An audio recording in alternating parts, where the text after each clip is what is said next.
Assalamu alaikum. A few days ago, I has already ended. The biggest preparation for cattle farmers is getting ready to take their cows to the Qurbani market. Even though we are small-scale farmers, we are no exception.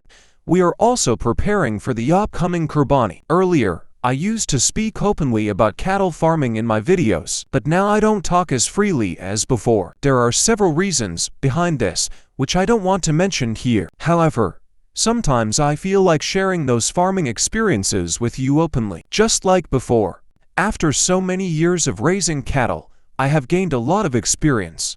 But when I try to share these experiences, I see that some people who have only been raising cattle for 1 or 2 years start giving advice that we have always warned others not to follow. That's why I feel it's better to avoid sharing everything openly and to keep my farm away from such practices. However, in today's video, I want to share one very important message regarding cattle farming. Never do anything in your farm that harms you, harms the cattle, or could harm people when they consume the meat. Especially, do not feed poultry feed to your cattle just to increase meat quickly. Never give poultry feed to calves. You can see that we are also raising cattle using natural feed like oilcake, bran, and green grass, and alhamdulillah, our cattle are gaining healthy weight. We try to show you our feeding process as well. Today, we came here to crush oilcake. The oilcake you see in solid form made after extracting mustard oil, we grind it into powder and mix it with other feed.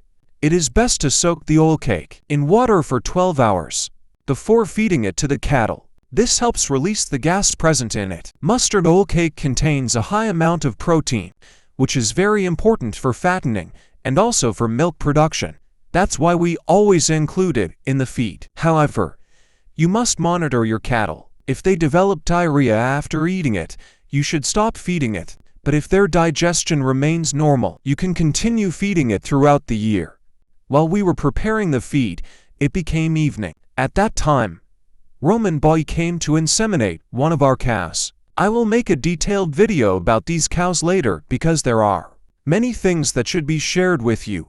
Since insemination is being done here, let me share an important tip. When the semen straw is placed in water for testing, if it floats, the quality is not good. If it sinks completely, it indicates good quality, and it can be used. Anyway, alhamdulillah, by the end of the day, our work was completed. From morning to evening, we have to work continuously without any break. If I don't handle these tasks myself, everything becomes disorganized. That's why I try to do things myself. Lastly, I have one request. I never ask anything from you, and inshallah, I may never ask.